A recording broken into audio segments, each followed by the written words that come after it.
Liberals are panicking. What happened? Did one of those MAGA Republicans do something fascist? Did Gavin Newsom show up on one of Jeffrey Epstein's flight logs? Did climate change endanger another turtle? No. Liberals are panicking because they finally have to live with the results of their own policies. After Ron DeSantis flew 50 migrants to their favorite vacation spot, Martha's Vineyard. It's so cold and so callous and so inhumane. It is unconscionable. It's vile. I can't believe it. What's he looking for? He's looking for a headline. People like him are why so many Americans don't like politics. There is no question that the governors of Arizona and Florida and Texas are using migrants as pawns in their political campaign. And the governor's plans are working. Democrats are finally paying attention to the border crisis. And so's the media, who thinks migrants going to Massachusetts is just like the Holocaust.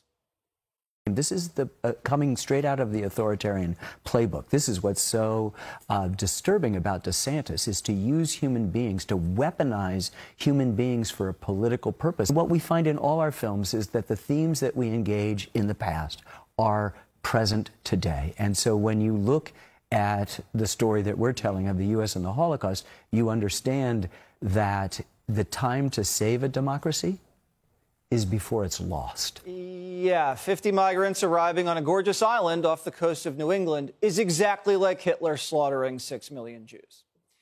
When Biden flew 50,000 migrants to red states, the media didn't care. But if a red state governor flies 50 migrants to a blue state, it's genocide. Biden's been flying and busing hundreds of thousands of migrants all over the country for the last 2 years. Secret overnight flights into New York, trains full of migrants into Miami, buses to L.A., flights to Tennessee. Even the cartels are impressed with Joe Biden's human trafficking. They're like, that guy knows how to move bodies. Every time a migrant drowns crossing the Rio Grande, every time a woman is raped and smuggled by a coyote, every time a child dies in the desert, every time a man is extorted to work off his debt and run drugs for the narco-terrorists, the left is dead silent. But sending them on air-conditioned flights to a pristine sanctuary state is inhumane? A wealthy island with no crime? Sunsets, lobster rolls. That's a crime against humanity? Can someone please fly me to Martha's Vineyard and leave me there? Off the coast of Cape Cod, Martha's Vineyard is known for its pristine beaches, breathtaking ocean views, and historic towns just waiting to be explored. This beautiful island has something for everyone. I guess liberals think hot, dusty streets of El Paso, Texas are much better suited for Hispanics. They just wouldn't fit in around the Kennedy compound. It's ironic because the real human rights abuses on that island happened on Chappaquiddick. Why would liberals want migrants to stay in red states anyway? Aren't they filled with racists and guns? You can't even find a good Planned Parenthood there. It's been a while, but I've spent a lot of time on the Vineyard. I've seen the preppy progressives, the tasteful estates, and the nude beaches. Not for pleasure, of course, strictly business. First, we have to do something. What's that? Oh, man. Nobody will recognize me now. Nice weather out here today. It's gorgeous. I love it out here. It sure is. I love it out here, too. I still love a good-looking man. So you must love me. Yes, I do. I've been really trying, baby. Now you know why libs with money love this place. Obama, Larry David, James Taylor, Spike Lee, Chelsea Handler, the Kennedys, Rosie O'Donnell, Oprah, Bill Gates. I could go on all hour. Don't they always say they want illegals to come out of the shadows? Now that they're out of the shadows and on their island, these liberals want to put them back in the shadows? I thought they wanted more diversity and inclusion and migration, but I guess they don't. 8,000 illegals crossing the border every day. Not our problem. That's Texas's problem. But when 50 migrants go to where Obama vacations, CNN sends a whole crew to see how they're managing the stress.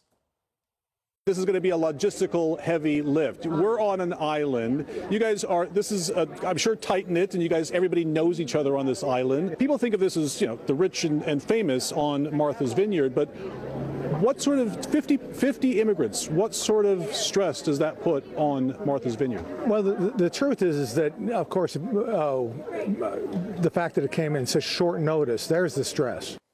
Why are you guys so stressed? You voted for this policy. All the Democrats in the Vineyard voted for open borders. They voted for sanctuary policies. What are they complaining about? The truth is, they didn't think they'd have to live with the consequences of the policies they voted for. 2 million migrants come through Texas and the border is secure, but 50 come to the Vineyard and it's a crisis? The difficult challenges are we have, at some point in time, they have to move from here to somewhere else, right? We don't have the services to take care of 50 immigrants, and we certainly don't have housing. We're in a housing crisis as we are on this island, and so we can't house everyone here that lives here and works here. We don't have housing for 50 more people. The Vineyard's saying they have to go somewhere else. The libs on the Vineyard are now deporting the migrants. You don't have housing for 50 more people? Do you think El Paso has housing for 50,000 more people? How many bedrooms does Obama's mansion have? I mean, I'm guessing it sleeps at least 50. Tell Barack to pitch that tent again. You know, the one that he had for his 60th birthday party? That little super spreader event? No room? Come on. Look at all that room. These Democrats in Massachusetts, D.C., and Chicago are trying to deport the illegals back to Texas and Florida. You'd think the illegals would be welcomed in these deep blue cities. New York City has a $100 billion budget. D.C.'s a sanctuary city. Chicago's short workers, they say. But after a few buses show up, they're all telling Biden to fix it. The federal government has to step up. This is not a new challenge at the border, but this is a new challenge for us, and we need federal support. We are seeking to get additional resources. Yeah. Republicans even sent a couple buses to Kamala's house in D.C., hoping the border czar would see the migrants on her doorstep and realize the border isn't secure. Did it work? Vice President Harris, any comment on the migrants that were dropped off at the Naval Observatory? I get it. She's not happy about her new neighbors. Well, let's now go to the White House for comment. Does the White House stand by those comments that the border is secure? What we stand by is that we are doing everything that we can to make sure that that we follow the process that's been put forth. That's why we have historic funding to do just that, to make sure that to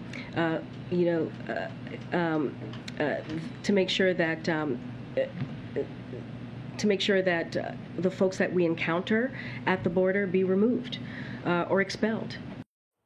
I have no idea what she just said. Let's speak to someone who's a little more eloquent. You know, someone who's actually been to the border, someone who crossed it and is now standing in the border czar's front yard.